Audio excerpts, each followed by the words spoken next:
Hello and greetings. This is Dr. Ferguson, 2004 Olympian, four-time national judo champion, Brazilian Jiu-Jitsu black belt, author, motivational speaker, and coach.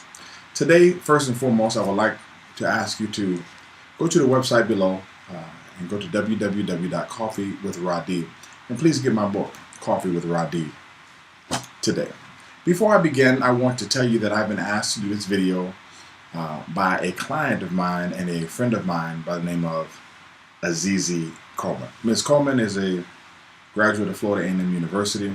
I'm right on pouch to HBCUs. I'm down with HBCUs. HBCU love. Everybody went to Fisk, Tuskegee, Morehouse, Spelman, Edward Wallace, Lane, Collins, down like four flat tires. But getting back on topic, she asked me to do a Coffee with Rhadi that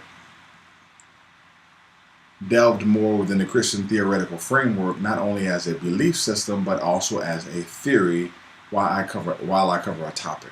She's pursuing a master's degree right now, and I told her that I would be happy to do that for her. Now, as I say that, I want to tell many of you this. This is my Book of Mormon. I have a Book of Mormon in my house. I believed when the presidential candidate, one of the viable presidential candidates by the name of Mitt Romney was running, that as a Mormon, I believe that I need to have a book in my house. Have I fingered through it before? Yes, I have when I was at the Olympic Training Center. But I felt it necessary to add to my library because that is what you do. Not only do you practice tolerance, but when you also want to be well read on some things. This is my Holy Quran. I also have a Quran in my house. My name, Rhadi, as many of you know, is Arabic. No, I am not Muslim, but I do practice Islam as I believe all people should, because Islam means peace. So hopefully you practice Islam too. This is my Quran. This is my Torah. I am Jewish, as most Christians are. You end up being Jewish by default. Do I practice Judaism? Some portions of it I do, as I follow a Christian Judea belief system. Judeo or Judea belief system, however you want to say it. So I also have a Torah. I would show you my Bible, but it's in my heart. Bam! Gotcha! I would show you my Bible, but I don't need to show you my Bible, because my Bible is where I come from, is what I believe, is what I live. And I also have one in my home, one that I use. And more often than not, I do some of my daily devotion in the morning on my phone through some of the apps that I get. I also use iTunes and have my, my Yolanda Adams channel, etc. Vicky Yohe for the music that I listen to when I'm doing my morning devotion. No, I got that part out of the way. I just want to tell you that there's nothing wrong with being a well-rounded individual when it comes to understanding religion, and when it comes to understanding your religion, when it comes to understanding background, history, and theoretical perspectives. Excuse me, because you can be saying something that is very similar to another person, and you all may agree, but you don't realize that you agree because you're speaking from different perspectives. So, here's what I'd like to talk to you about today. In today's Coffee with Rhadi, I want to talk about something that is important, something that is biblical, and something that is also right. Okay? Something that is right. Now, Ecclesiastes 4:9 says that two are better than one because they have good reward for their labor. In Hebrews, you also understand that faith is the substance of things hoped for and the evidence of things not seen. And without faith, it is impossible to please God. You also understand that faith without works is dead. When God set up Adam and Eve in the Garden of Eden, this is based on a Christian theoretical framework, that the job of those in the garden was to, and man's job was to till the land. If we look at the one theme that is constant in all these things, Ecclesiastes 4:9, labor, and Hebrews work, and till the land, work. There's always some work going on to make a thing happen. In Christ being the fisherman of men, you have to work in order to get those things done. People even speak about the idle hands are the devil's workshop because no work is being done. And when the praises go up, then the blessings come down, but praising requires work. For anything to really come to fruition, work is not only implied, work is required. I think that what some people miss and the formula for success is the work part. You can come up with a mission, you can come up with a vision, you can write the vision, you can make it plain so that all can see. You can speak a thing, you can call things that are not as though they are. You can do all of these things, but then there's some labor that is required. And Ecclesiastes 4:9 says, two are better than one because they have good reward for their labor, which means that in the mathematical problem or equation, it means that two is better than one, three is better than two, four is better than three, five is better than four, six is better than five, because they have good reward for their labor. But just because you have a lot of people doesn't mean that a lot of labor will get done. It just means that you have good reward for your labor. Because there are always that faction of people who will not work. That's why it says that the harvest is many, but the laborers are few. The key to being successful is labor, is being willing to work after that thing over and over again through seasonal change, through rain, through wind, through fire, through ice, through good times, through bad times, constantly doing what you need to do in order to stay in a laborious state, in a prayerful state, in a positive state, in a joyful state, despite those particular things that are happening. When you work for a long time, you will find yourself not only getting bored, but getting fatigued. That's why biblically it allows you to accept that fatigue that happens, because it allows you to know that when you're weak, you are actually strong. So that when you begin the labor part of your process, that is really not your best. Your best actually comes out when you start to get tired. That's when you start to focus, when you start to hone in, when you start to lean on something more than yourself. When the flesh side or the physical side starts to decline, you have to lean more on the strength of the human spirit and your relationship that you have with your maker, in my particular situation, God and Christ. Labor, work, is the key.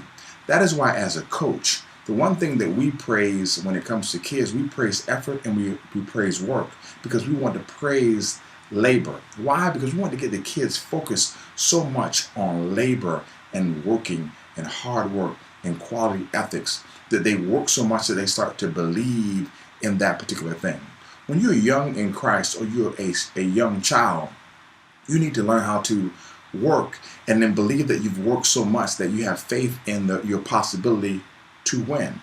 When you get older, after you've worked enough, you start believing even before the work is done. So you believe first, then you work, and then you work and believe to bring a thing to fruition.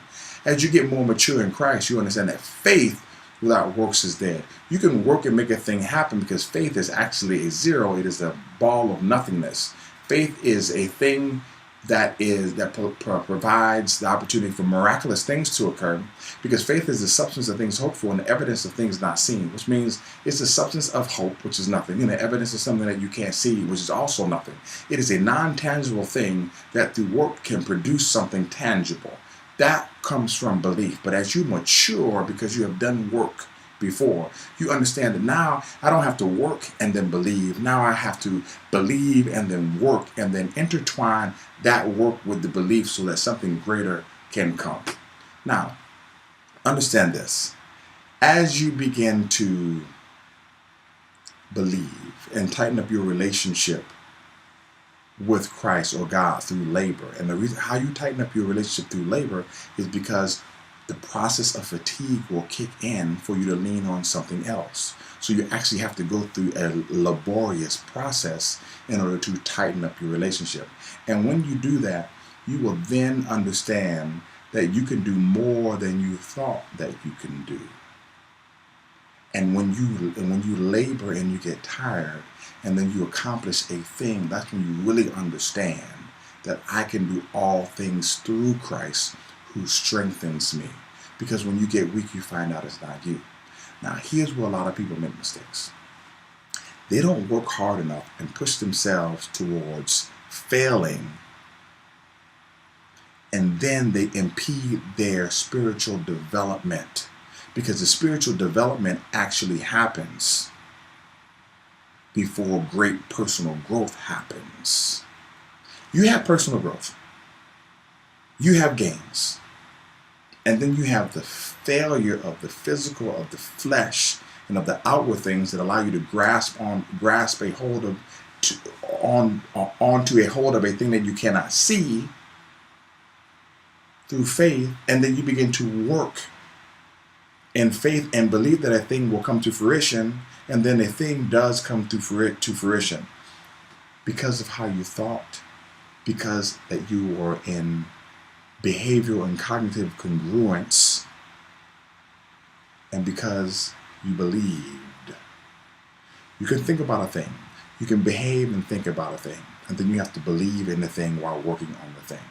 This will provide the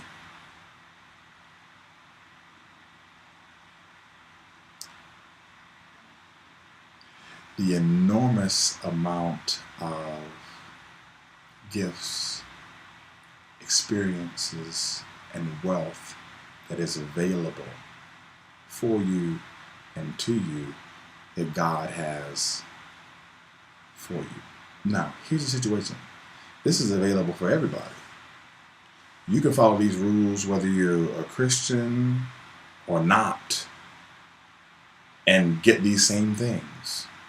The only problem is that without faith, it's impossible to please God. Therefore, at the end of the day, you might not get the key to get into the gate if that's your belief system. It is mine, and I don't force it on anyone. But what I want you to get from today is this. The most important thing in your particular process in life is to understand that it is important for you to work. It is important for you to understand that when you work, you will fatigue. And when you work and you do fatigue and you get tired, instead of quitting, this is a time when you must understand that what you are doing is what you are called to do. Now, many are called, but the chosen are few. But you don't know if you're chosen until you work through your calling. That's why when you get tired, you still have to press on toward the mark of the high calling through your fatigue. But you cannot press on until you understand that there's something greater for you than what your flesh can provide. This is why you have to pray without ceasing. This is why you have to communicate with God, with your Maker, with Christ. This is why you have to understand that I can do all things through Christ who strengthens me. And this is why you will then get the personal development and the personal change in which you are looking for. This is Dr. Ferguson, 2004 Olympian, motivational speaker, and also author of Coffee with Rhadi. Ms. Coleman, I hope that I did you a solid today. I hope that I did some other listeners a solid. I'm sure that there is someone else who wanted to ask such a request that Ms. Coleman did. I thank you so much for your time, and I hope that you all have a super fantastic day. Y si tú vaya, vaya con Dios. Como lo suave. Ahí. Visit www.coffeewithradi.com and get your copy of Coffee with Rhadi today.